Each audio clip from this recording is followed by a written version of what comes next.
And what we also know about take commitment is that students who have a goal to be lifelong musicians, they tend to live that out. They stick at it. You know, students who say, I'm just going to play till the end of this year, they don't practice as much, they don't progress as much. So having a long-term commitment is important. You're watching Tim Topham TV. This is episode number 30.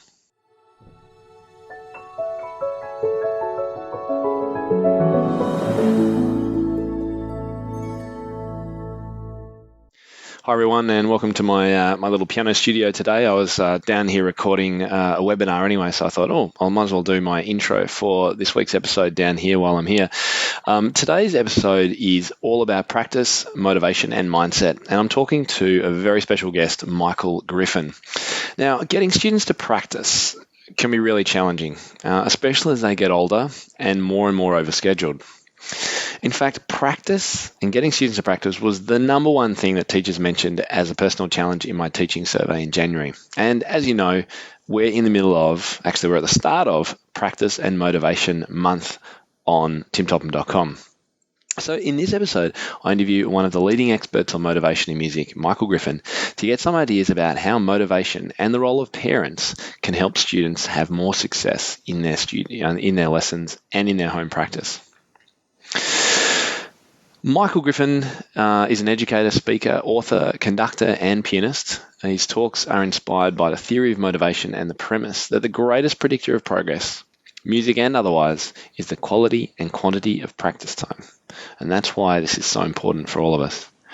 He's spoken in schools in 25 countries, including Australia, USA, Malaysia, Africa, England, New Zealand, and eminent schools like Scotch College, Eton College, and the Guildhall School of Music and Drama, to name just a few of the places that he has presented. He's particularly interested in teaching metacognition and the influence of mindset on achievement. He's consulted for Cambridge University Press and is the author of 5 books, the most recent being Learning Strategies for Musical Success, which we will talk about later on. Now, this is a fantastic interview. We really get into some of the philosophies and the nuts and bolts about practice and why kids don't do it and whether they are actually too overscheduled or whether there's other reasons for it. We talk about the role of parents and, all sorts of different things that I know will be of help to you in regarding getting your students to practice more and more efficiently too. Now, I've got a great download for you today too on the show notes page. And this is a little package of some of my main practice resources that I use for my students. So there's some cheat sheets, there's some lists of ways that I like students to practice to give you just a whole lot of different ideas that you can give the kids. So these are things that you can have either with the piano or you can give to students, whatever it is. Some of the notes I've sent home to parents about practice and some notes from some of the books I've read about practice too. So I want to share all this with you guys. It's all free. On the show notes page, you'll find the download little box there. So it's at timtopham.com/episode 30. Jump on there, have a look at the notes and the links that we've got from this interview with Michael. And you can also download my special practice pack. Make sure to, as usual, I'd love for you to leave an iTunes review if you get a chance. The instructions are all at timtopham.com/iTunes. And otherwise, I think we should just get into the interview. I do hope you enjoy this interview with Michael Griffin, all about motivation, mindset, and practice. Well, Michael, thank you so much for joining us today. It's great to have you on the show finally. Great to be here, Tim. All right, so look, as I've mentioned in the introduction, the biggest number one problem by far from my survey of all my readers and listeners is getting students to practice. And I know you're the man with all the solutions to our problem. Well, at least some ideas anyway.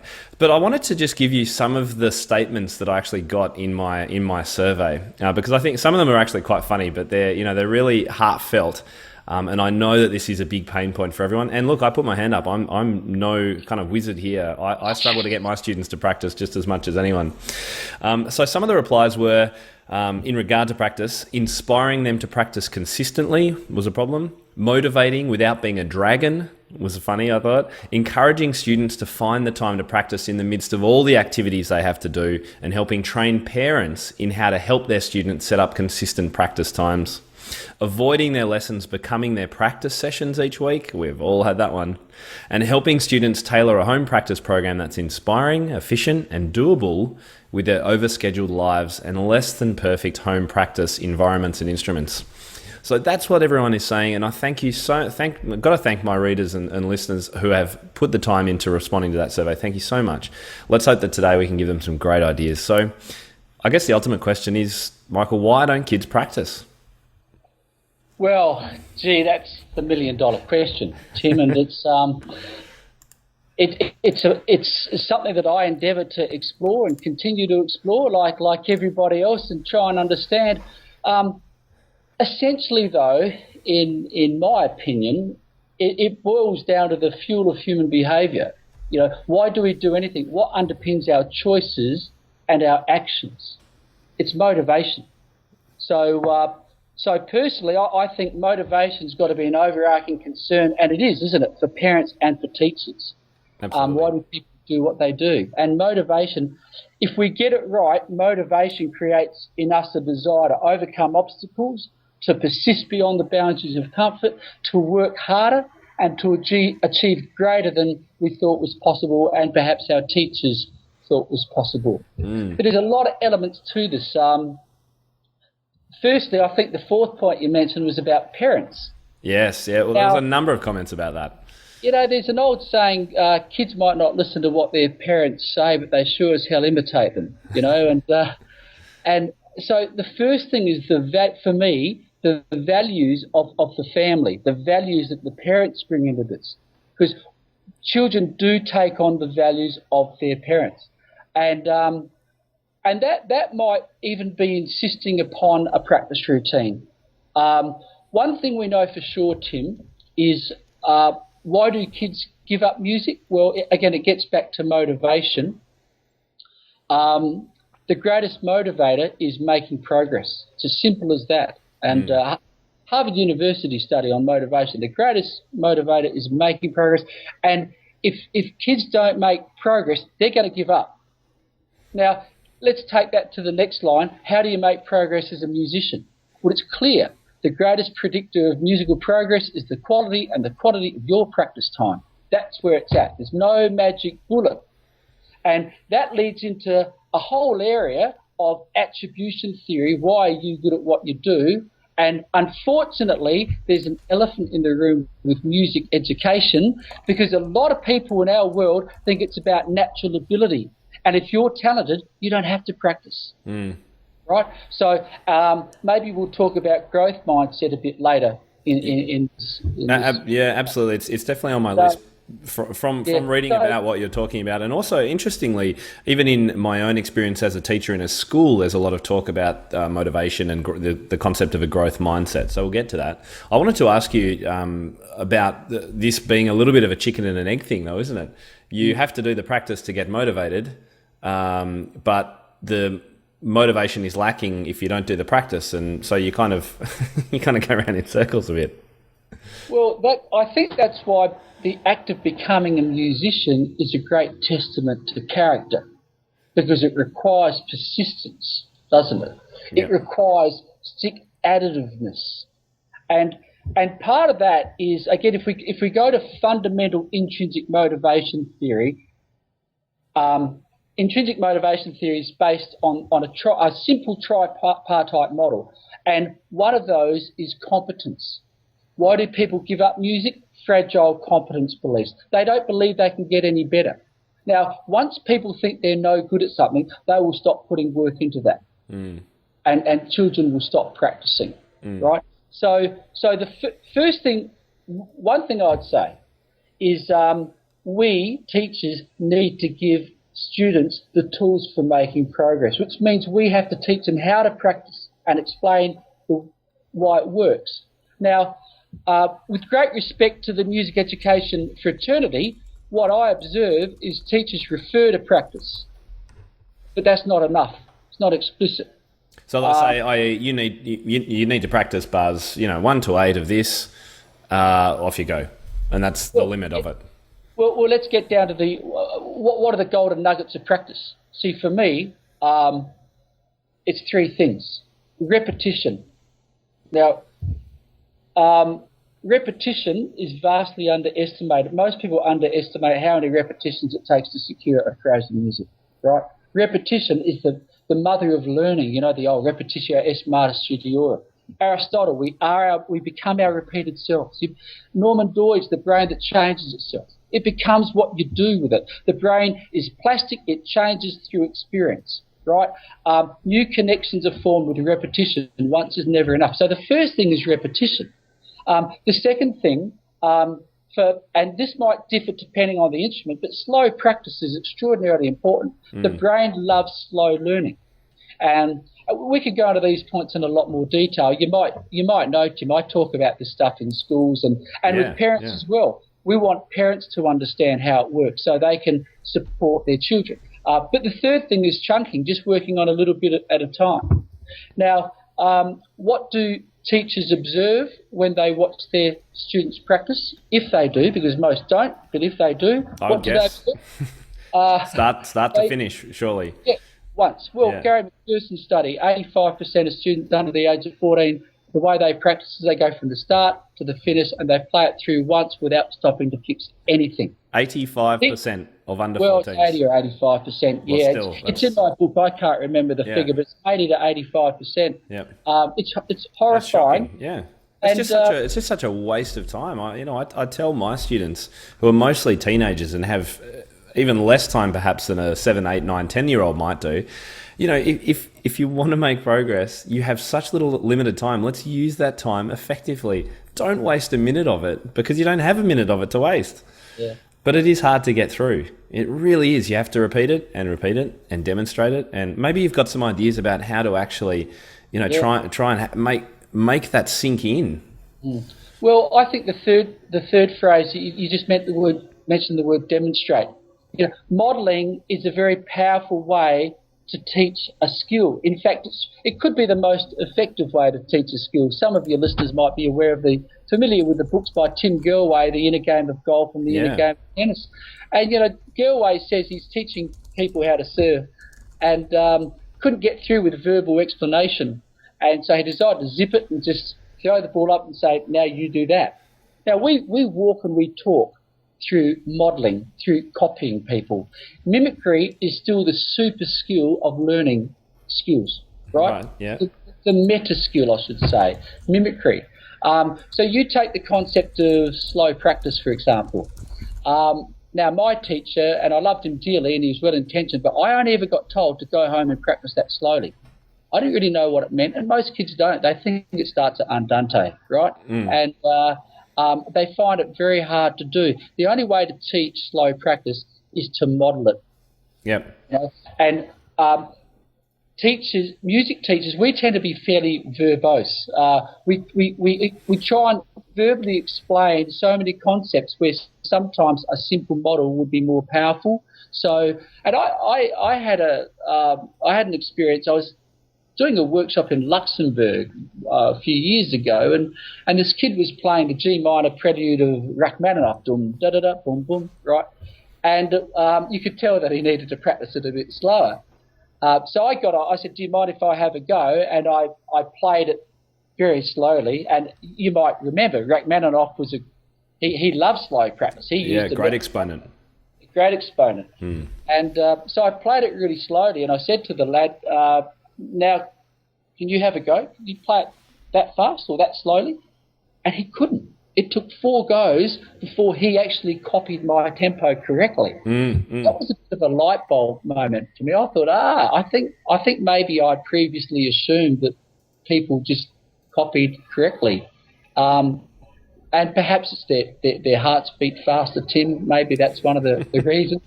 They also see progress in their music as playing something fast. Maybe it's counterproductive to play it slowly. There's definitely an element of that. Yeah, we need to provide a rationale for slow practice. Why do you practice slowly? Well, mistake avoidance is an obvious one. Again, Rachmaninoff said, if I never make a mistake in my practice, there's a jolly good chance I won't make an error when I perform. Yep, I've heard similar ones to that, yeah. Yeah, and the second thing is when we talk about the brain that changes itself, to quote Norman Doidge, myelination of neural circuitry happens with repetition and slow repetition. Now, myelination is an insulator that makes the transition of data along neural circuits quicker, much quicker, and more accurate. And it only happens with repetition and slow repetition. So I just to stop you there, because I don't want anything to go over people's heads. You're talking about myelination, which is, I guess, my understanding of it is anyway, if you're thinking about some connections between brain neurons or whatever they're called, there's a cable, and effectively slow repetition that's effective and correct will actually line that cable and give it more insulation and make the connection stronger. That's kind of my novice's view of it. You've explained it beautifully, Tim. Beautiful, good. The explanation. Yeah. Okay, good. And that only comes through slow, correct, repetitive, concentrated, deliberate practice, right? That's spot on, Yeah. And see, this is what makes people intelligent is not how many brain cells we've got. In fact, we've all got about the same, apparently, about 100 billion. It's the connections between the brain cells. And you get connections by doing things, and you make strong connections through repetition. And if we go back to speaking again, which is possibly the most complex thing we do is talk, most of us, the average is about 15,000 words a day.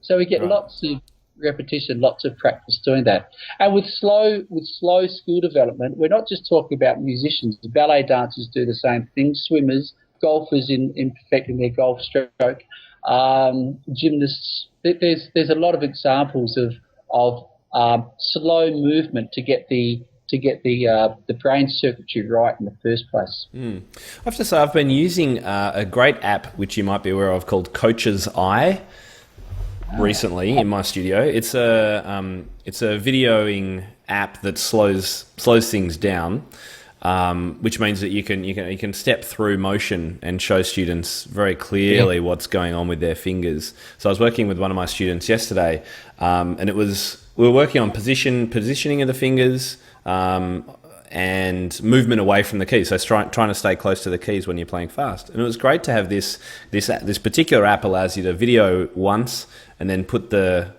comparison below it once they've changed the process and run them both together. Fascinating kind of thing, but I guess that's not slow practice in as much as being aware of what happens and seeing it as you're moving slowly. I've been finding that's actually quite a useful tool in lessons. I don't know if you've seen or heard of that working before.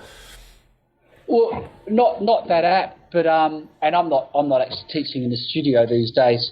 But the fact is, you've got students getting a perspective on what they're doing, and it's an external perspective, and we all need that, and that's why.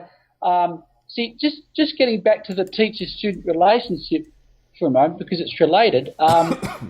What I advise teachers to do, and I know that in your preface you mentioned how do we not turn a lesson into a practice session. Well, sometimes, Tim, I think that's a really good idea, and I have advised teachers to sometimes say, okay, today I'm going to be a fly on the wall. Just make out I'm not here, and I'm going to watch you practice.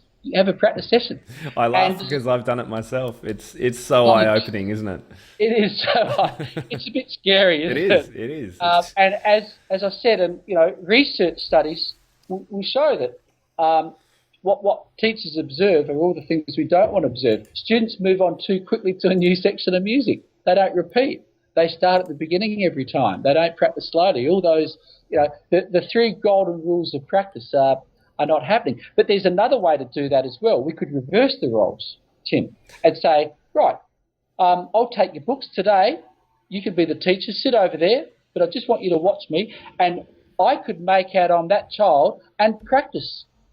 And verbalisation is really good too. So I might verbalise and say, right, Bucks, G major minuet, start playing and play a mistake and actually go through, I need to play that bit. Maybe I'll start from the bar before because I made a mistake there and I'll do it slowly. So we're actually modelling how to practice with the repertoire, with the child's repertoire. I could actually, you've given me another idea. You could do the same thing and practice poorly and get them to see if they can note what bad things you're doing, I guess. That's another way. Yeah, and I've done that as well. And because what we want to do, Tim, is we need to empower students with the how to learn. And as we know, most children get one lesson a week for 30 minutes. So for 6 days a week, they've got to be their own teacher. And that's where that metacognition comes in, knowing the how and the why of what we do. And teachers can promote this autonomous engagement simply by asking questions before they give the answers. For example, when I was a lad, and I had some great teachers, but I remember a lot of the time I just had to sit there. I'm a pianist, by the way. I just had to sit there, and I was the receptacle of my teacher's wisdom, you know. And he told me what to do and how to do it, and this was good and that needed some work. But there's another way to do it, because great teachers have people think for themselves. You know, what do you think? You know, what do you think you need to work on? How does it sound to you? You know, how would you practice this bit? Where would you start? Can you identify the mistake? So really, as we know, self-evaluation is enormously important. Well, in anything really, not just for the developing musician. So we need to ask questions and empower the learner to do the messiness of learning and to figure it out for themselves. There's a lovely saying from Socrates that I like. It's, I can't teach anyone anything, I can only hope to make them think. And Jean-Jacques Rousseau, the great Enlightenment educator, he also said, never tell a child anything that they can't find out for themselves. Deliberately leave gaps in your instruction to make them insatiably curious, so they have to find out for themselves. So, and curiosity, you know, if we can drive curiosity, that's going to drive learning, isn't it? So. It's so important, and yes, I always endeavour to ask more questions than I state, and I certainly, even with interpretative things from any age level, I'll always sort of get them to bring out ideas of what could be done, and then go away, try them all, and come back next week and let me know which one you like the most. So rather than dictating, you know, this must be done this way, it doesn't sit well with me, unless it's completely out of context, obviously, for the character of the piece. I think, you know, autonomy is one of the pinnacles of fostering intrinsic motivation, and that personal desire, I want to do this. And autonomy means giving some choice. You know, I have some say in what I'm doing. I'm not just a robot. I'm not just sitting here doing everything my teacher says. But as teachers, we have to know when to provide those choice opportunities. For example, students, by and large, I think are not good at choosing the right level of repertoire for where they're at in their progression. So, but that's not to say we can't say, look, here's 6 pieces which are about the right standard at grade 6 or whatever it is. Which one do you like? So we find opportunities to give choice, but it's folly just to let them play whatever they like. Absolutely. Can you talk more? You mentioned the importance of autonomy for motivation. And I just want to pick up on that because I think it can be quite difficult for teachers to let go. Although I think that's perhaps changing as the world's developing and educational practice and research are showing that it's important to do that. Are there other ways that giving students autonomy can help with their motivation? Well, just to pick up on a couple of things you said, I think things are changing. One of the studies I read, and I think it might be a Gary McPherson study, but I stand to be corrected, was that studio music teachers are only asking questions about 2 to 3% of their utterances in lessons, which is pretty scary. It is. I hope that's a pretty old study. Yeah. Other ways, look, there's a major way, and if I can just go back a step, because I did say that the model of intrinsic motivation that I like is a simple model. It's a tripartite model. It's got 3 parts to it, and one is relationship, one is autonomy, one is competence. So we mentioned competence, that if a student doesn't think they're going to get any better, they give up. So we must give them the tools to know how to make progress. Relationship, quite simply, if students perceive their teachers as being cold and uncaring, they experience lower levels of intrinsic motivation. So what do they need from us? They don't need maybe too much, but they do need to know that we like them, we respect them, and we value them. Okay. So that's how a relationship works in the context of intrinsic motivation. Now, autonomy, sometimes we have to provide a rationale because, as I said at the start, students will take on the values of their parents and the teachers. If they respect you, they will listen.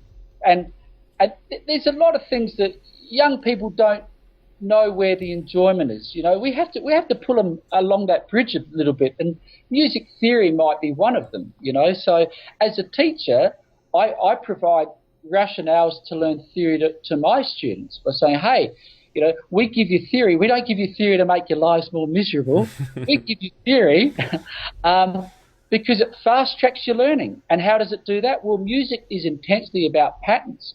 Music's full of scales and arpeggios and sequences and form. And if you can see those patterns, for example, if you know that Fur Elise is in rondo form, you've earned a 40% reduction on your learning, you know? Yep.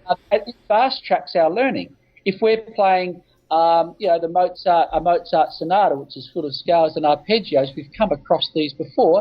Oh, it's a big chunk, isn't it? It's not 50 notes. It's just a C major scale, maybe sequenced a few times, as in the C major sonata. So I think we need to do that as teachers. We need to give a rationale that students bring on board.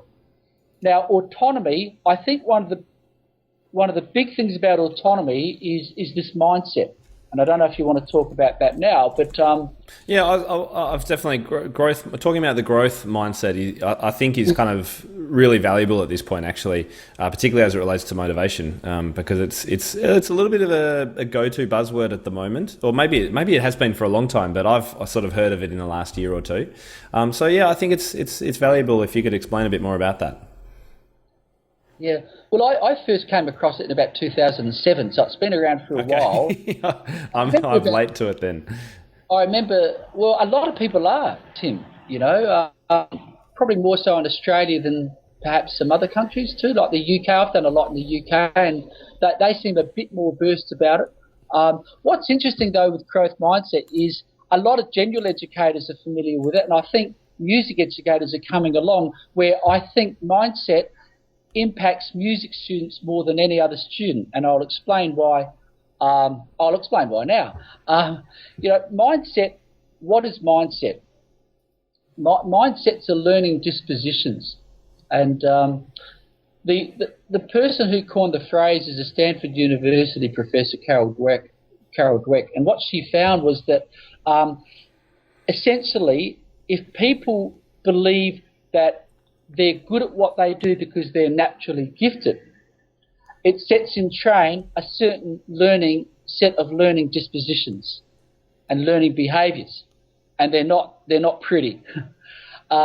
If they believe that they're good at what they do because it's and this is the autonomy, they have the power to do something about it, then that's a very positive learning disposition. And that's what we call the growth mindset. I can get better through my work ethic. And I think of the words of Beethoven when he said, Prince, you are what you are by accident of birth. I am who I am through my own efforts. You know, he was effort-driven. And when I listen to the language of experts, be it golf or tennis or music, people talk about their work ethic. They don't go on about how gifted and talented they are. But unfortunately, in music, more than any other subject area, it is seen the province of a genetic disposition. And what's interesting about mindset is it doesn't actually matter what the truth of the matter is. It's a perception. Now, I know that you have listeners out there who believe that some people are born more gifted than others, and you'll have listeners that don't believe that. But what actually, the point is, it doesn't matter what the truth is. So what we find is that students with a growth mindset, they persist, they work harder. Essentially, a child who, you know, if you're told you're gifted and talented, you'll think, well, I shouldn't have to work as hard as these other guys, these other students. And so if I do suddenly find it hard, I give up more quickly. They it's do. like, I should be good at this. Why aren't I good at this? Yeah, we find a fixed mindset. Those who believe they're gifted and talented, there's a real desire to preserve that label, to preserve the image. So, for example, in general classrooms, these kids won't put up their hand and ask a question because the teacher said, hey, you're really good at maths, you're really good at music, you're a natural. The kid doesn't want to dispel that, right? So they don't seek learning opportunities in the same way that the growth mindset. It's fascinating stuff, Tim, and there's a lot on mindset. Your listeners can just plug it into Google and they'll get some PDFs on it. A lot of us refer to it. I mean, I refer to it in a music context in one of my books. Her book, Carol Dweck's book, Mindset, that's obviously the book where it all comes from, but you don't even need that. It's widely available, the concept. Yeah, there's plenty of information online about it. There's some very good infographics about it too, which I'll in fact put some links in the show notes for it because they do make it very easy to understand. And I think in regard to talent too, my own view on that is, I think with the reading that I've done, and people can see the books that I've read on this in my resources page, which we can put a link to as well, that some students seem to have a disposition towards learning particular things. That would be my way of looking at talent. So it's not that they can instantly play music easily. They're not talented from birth, but they have some have a disposition to being able to learn that kind of subject a bit more easily than other people, which means, again, they make more progress, they move faster, they kind of self-propel them, they get propelled along with their own motivation more. That's kind of my take on it. I don't know if that's scientific, but kind of what my reading is dispelled down to. Yeah, I guess the question for me is, where does that disposition come from? Because what we do know is that we've apparently got about 22,500 genes, half from mum, half from dad. But there's never been a music gene found.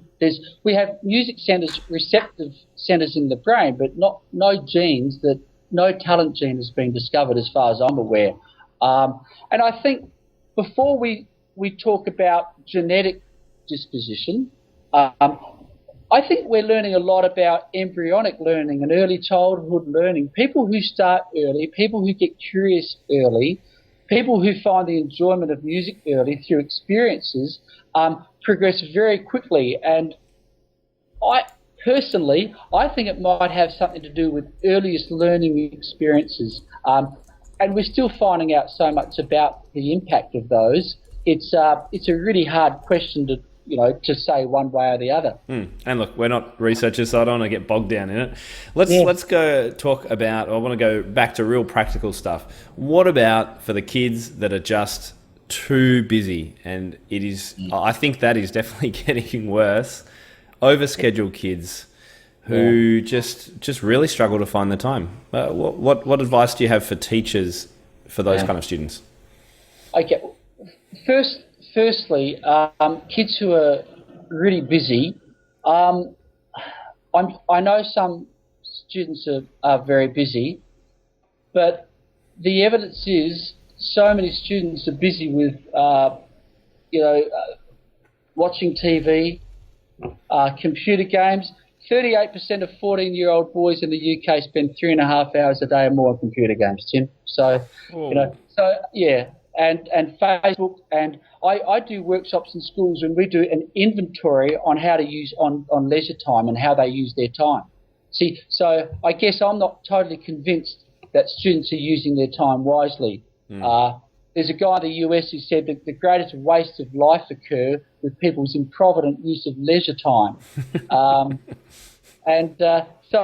the first thing is to help students commit their time, I think, to active leisure. And some of that can be, back to motivation, is about setting goals. If students have goals, they're more likely to work towards those goals. So, and in music, that might mean a concert coming up, have a goal. We know that students practice more before they go into a music exam too, the days preceding that. but back to your question, what I think is important in music practice is, it's that question that Mr. Suzuki got, Dr. Suzuki, sir, when should I practice? Only on the days that you eat. Only on the days that you eat. Oh, okay. Only on the days that you eat. So a little bit of practice every day, and that's a commitment. So those students who feel time pressured, maybe we can negotiate how much time they do. The other thing is practicing in small bits. I mean, the power of distributed practice, which we're on about for 150. If you've got an hour and a half to spend, you're better doing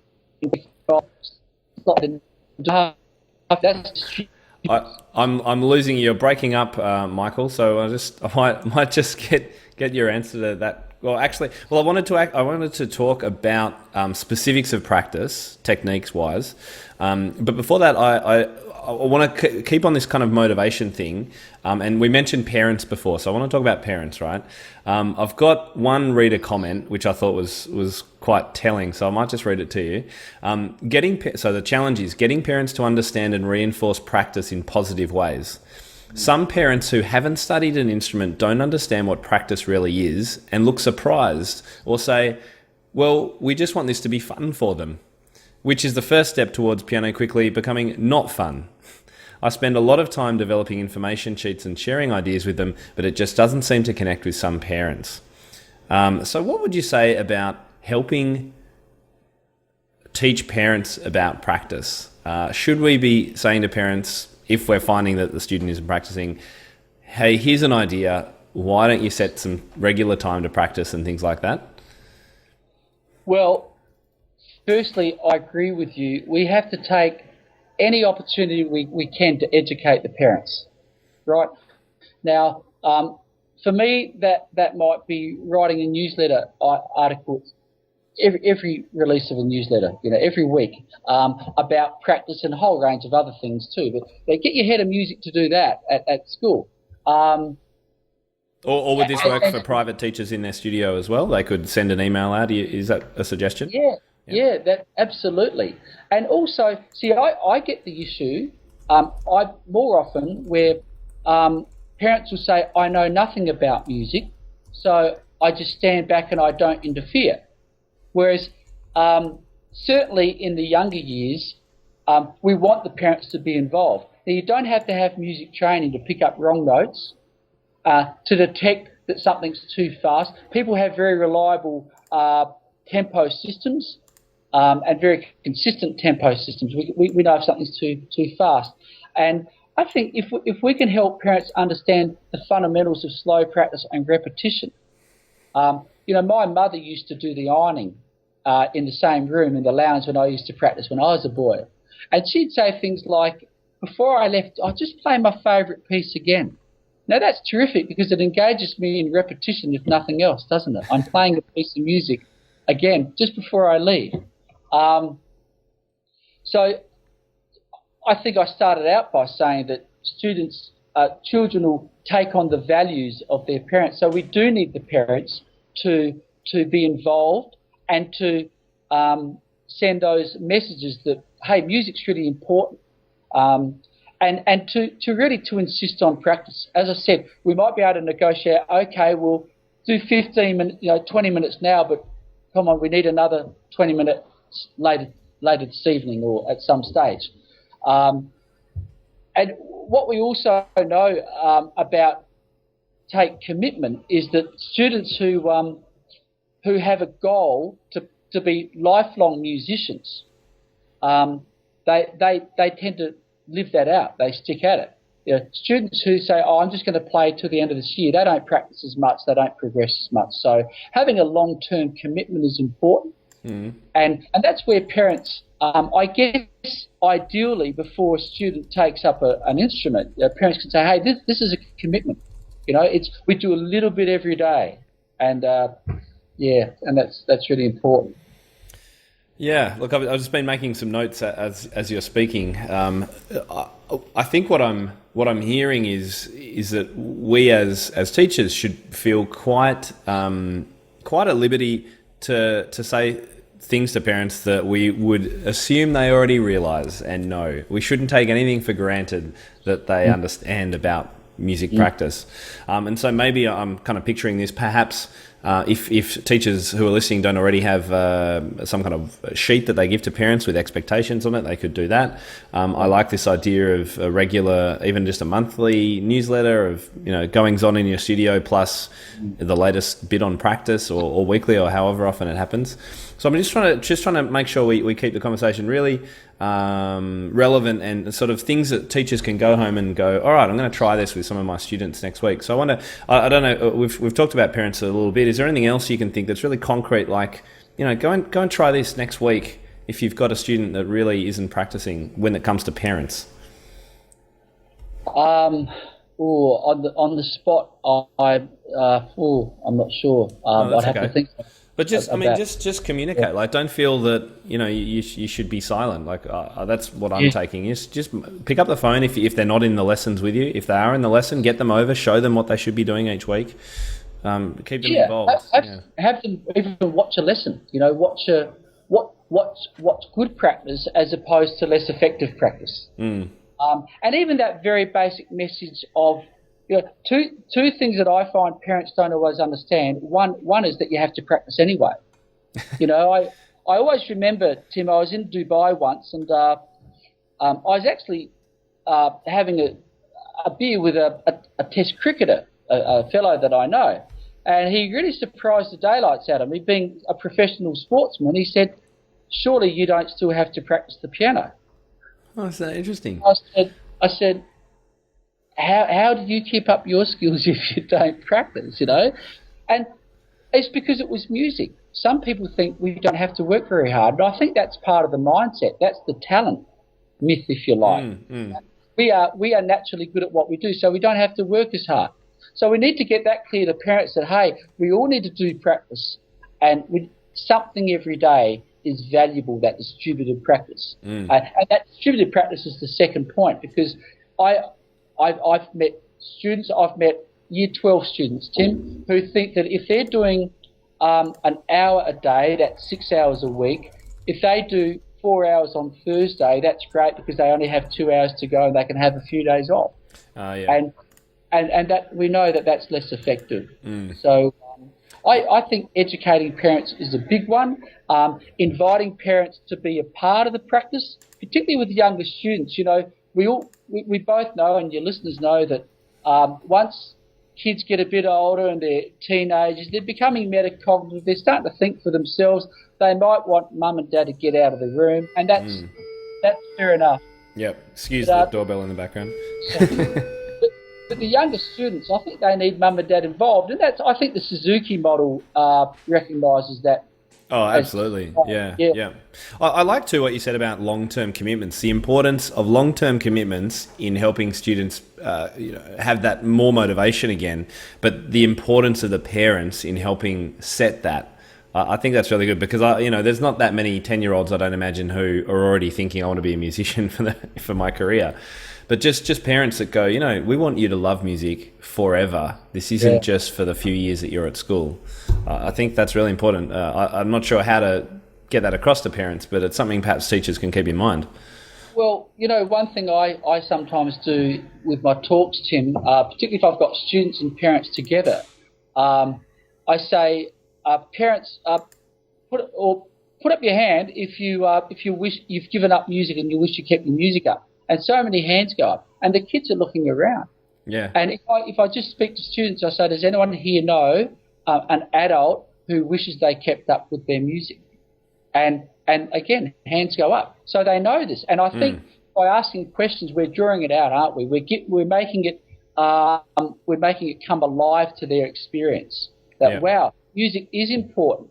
I often I tell kids about the deathbed studies. That how do people at that end of their life in the 80s and the 90s, how would they like to use their time again? And what we hear time and time again is, I wish I kept up with my music. That's the number one response. I wish I joined a choir. So the value, and I think again the value that parents take an interest, And it could be say, hey, that's my favourite piece. Mm. Oh, that's my favourite song. Can Yeah. you play that for me again? Can you play that for the neighbour?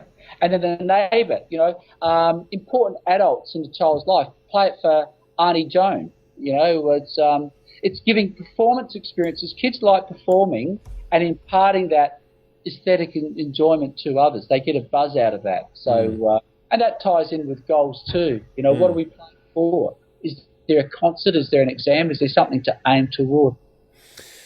All right, so I'm kind of making a bit of a list of ways to help students keep focused on their practice. So I've got goal setting down as one, and whether that is the next exam or as it's to be able to play a particular piece or whatever that is. So goal setting, working out the leisure time of students. This is you've really made me think about this one a little bit more. And in fact, Nick Ambrosino, who I interviewed on a recent podcast, he actually had a download. He distilled. He had a sheet which was, don't think you've got enough time to practice was the title or something, and he distilled the life of a student down to find the time that they actually have. And as you've said, there is more time available than we think.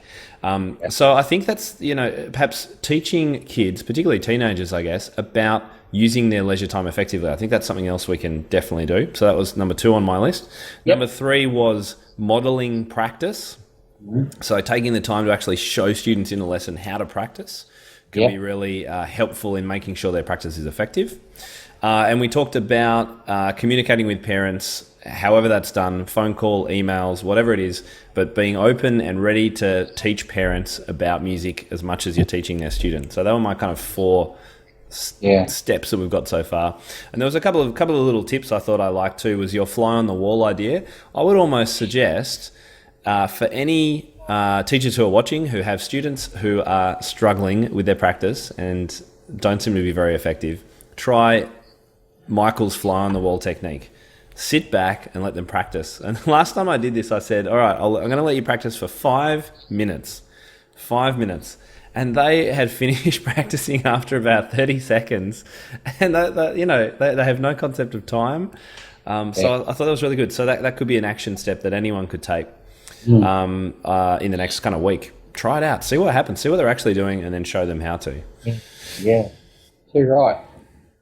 All right, so I want to talk about just a couple of other little things. We've talked a little bit about ways of practicing, and you've talked about this idea of distributed practice. I've recently been reading more and trying more myself the concept of interleaving practice. Now, I don't know if it's a different name for the same thing, but so that's where instead of, for people who aren't sure about it, instead of just playing the same, let's say you're playing 2 bars and you're trying to get that right, instead of playing that 20 times correctly until it just is so easy, it's a waste of time. Instead of doing that, you only do it 3 times and you get it right just a couple of times, and then you move to a different chunk and you do exactly the same thing there, and then you keep moving back, and then you might go to a 3rd chunk. And so it's meant to replicate more the performance model, I think. Well, what's your take on that? Have you seen that work in research? Yeah, absolutely. It's a more mature practice technique, Tim. And basically, I call that spaced repetition. It's related to distributed practice. It's the same concept, but it's with specific, as you said, specific chunks. Yep. So I think one way to explain it might be, let's imagine I've got 30 minutes to work on my practice, and I think, okay, I'll spend 10 minutes on the Mozart, 10 minutes on the Bach, 10 minutes on the Gershwin. And that's how most people practice in blocks. And I used to play quite a bit of golf, and that's how I'd practice golf too. I'd hit 58 irons. Okay, I'll hit 55 irons and then another club in these big blocks. But the trouble with block repetition is it delivers sometimes a delusion of competence. We think we've got it, but we haven't. We haven't really nailed it yet. So the alternative is what you just referred to, interleaved or spaced repetition, whereas, okay, I'll do 3 minutes on the Mozart, a few minutes on the Beethoven, back to the Mozart, a bit of the Gershwin. I'm still doing 10, 10, 10. I'm still doing my 30 minutes, but I'm mixing it up. And my take on that is it works well with block repetition, because essentially to do that, I think we need to have a fundamental neural connection that's been made. So the essence of the idea is there, and now I can embark upon the spaced repetition. Now, the research I've read has stated that spaced or interleaved repetition is twice as effective for memory recall as blocked. Twice. So, wow. And it's a funny little paradox in learning why it works. It goes something like this: forgetting is the friend of learning. The idea is that between the episodes of repetition, when we're doing something else, we're forgetting about the bark, and we go back to it. And to go back to it, we say, oh, how did I do that again? And beginnings are difficult, aren't they? When we start, when you get in the zone, you've done it 40 times, you don't have to pay as much attention to it. Now, when we learn something, we want to pay attention. When we perform something, we want to forget about it. That's it. We want that automation, which is helped by that myelination of the neural circuit that we referred to earlier. That's where that's really handy. Repetition can automate processes. So you're playing fantasy impromptu. It's 19 notes per second. That's 380 muscle movements per second. It's faster than we can think. It needs to be automated. It's got to be practiced a lot of repetition and slowly, and particularly to get the 4 against 3 as well. But so that's a bit about spaced repetition. And you see spaced repetition. I saw Tiger Woods practicing like that once on a golf course. He hit a few 8 irons and a few 5 irons and back to the 8 irons. So you see that in other fields. It's a strong way to remember things. And so, and I love the idea that teachers could go and use this in a lesson with a student, perhaps an older student to start with. Try it out. See what the effect on learning actually is. Teach them this method. Come back the next week. See if they've found an improvement. See what the kid thinks of it too. I like what you've just said too. Try it out. There's an old saying that you may have heard of: if you always do what you've always done, you always get what you've always got. So you've got some great sayings, Michael, I have to say. It's all in the book, mate. Have a go. Try something new, and the worst thing is you can go back to the status quo. But the difficulty thing with spaced repetition, Tim, it's quite difficult to do because it's not as intrinsically enjoyable. No, it's not. It's really unpleasant, isn't it? Yeah. But it's twice as effective. Yeah. So if we can get our heads around that, it's really valuable. But you're in the zone, you're doing lots of block repetition, and we feel like we're making progress. We go zippity-doo-dah, this feels fantastic. So if the student is mature enough to bypass that feel-good factor of block repetition, then spaced repetition is the way to go. And I think most mature artists would do a bit of both. There's a time to get that neural circuit, isn't there, and just maybe zip it out 20 times. And then there's time to go, okay, well, that's coming along. Now I'm going to introduce, psychologists would call it contextual interference. I'm going to interfere with my brain thoughts and forget about it for a while and then come back to it and have to scratch my head and reimagine the neural circuitry for that particular skill. Yeah, I really like it. In the actual fact, now that I've thought about it, of course, if teachers haven't done this before, try it in your own practice. And if you don't get time to practice, then find some time in the next week. Commit to half an hour a day. Try some interleaved practice or spaced practice. See what you think about it, because if this is new, this could be a really strong tactic you can use with your students. I like the idea. And personally, I mean, how exciting is it for us teachers to learn new tricks and improve our practice habits? I mean, we want to live what we teach, don't we, Tim? Totally. Do these things and know that they work and live them, and then we can explain them and model them more effectively. All right, well, I'm down to just my last question because I know we're running out of time, and it's about technology as a motivator.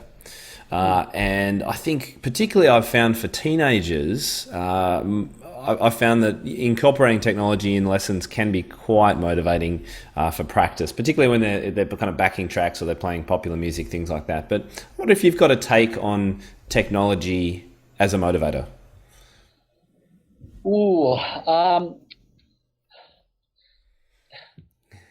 Not really, Tim. Essentially, look, I understand that teenage boys perhaps more so than girls like to have technology in their learning, but I'm actually a little bit careful with technology in terms of the big picture of education, because the studies that very recently studies came out showing that Australia students spend more time at a computer in school than any country in the world.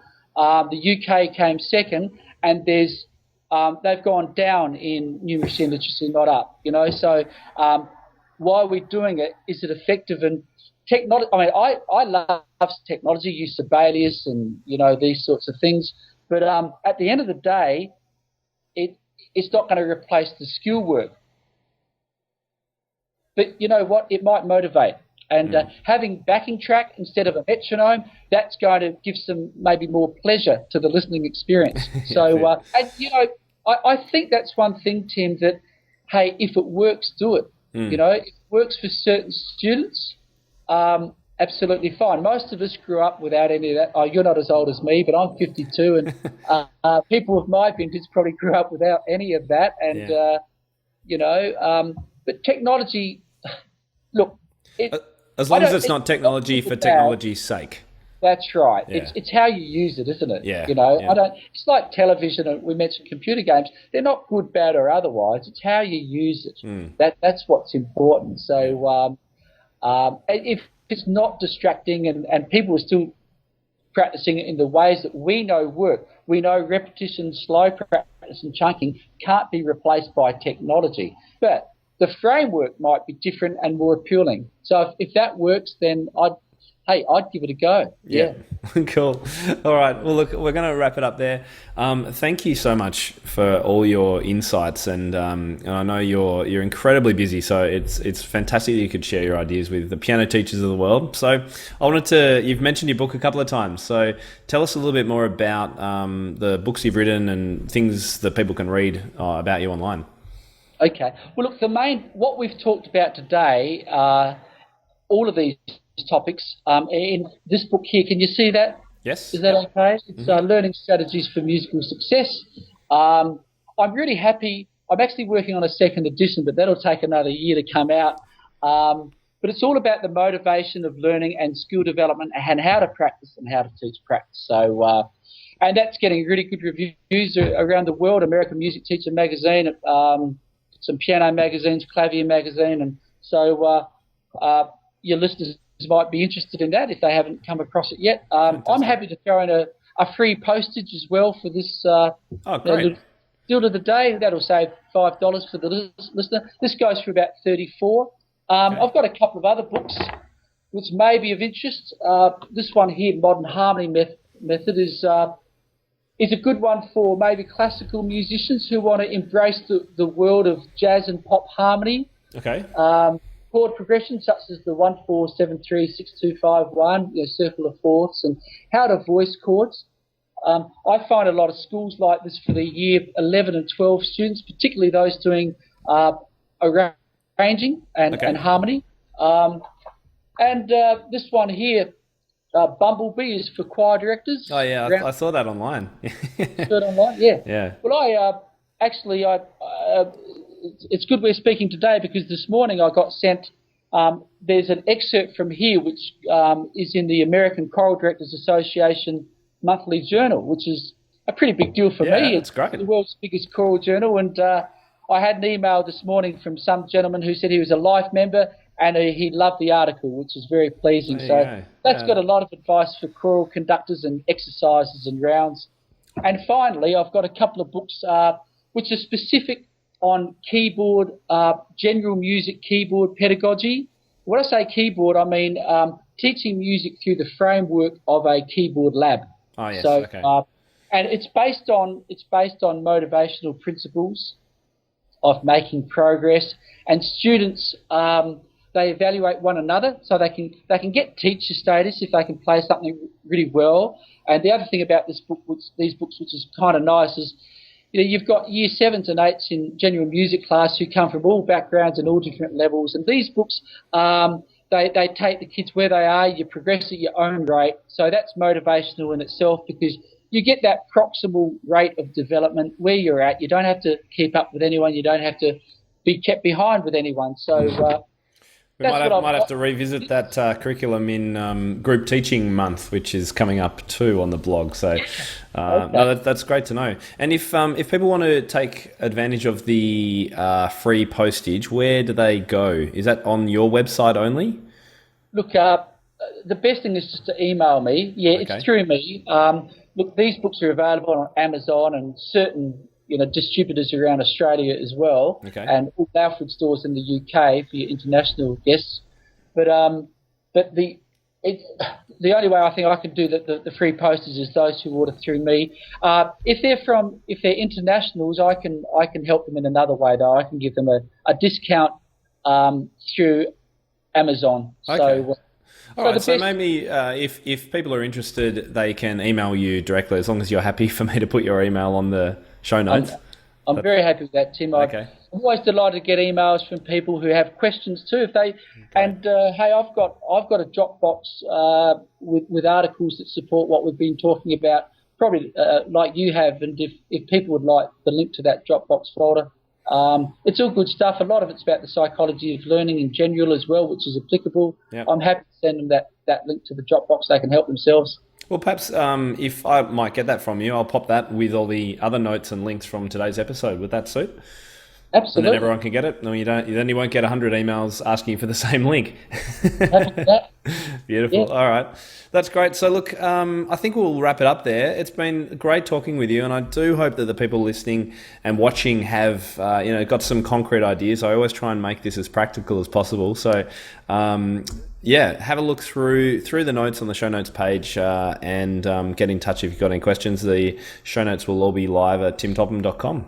So thank you very much, Michael. I'll let you get off. You've probably got conferences or travels or something to do. Great to talk with you, Tim. I enjoyed that. Thank you. Fantastic. All right. And we'll keep in touch.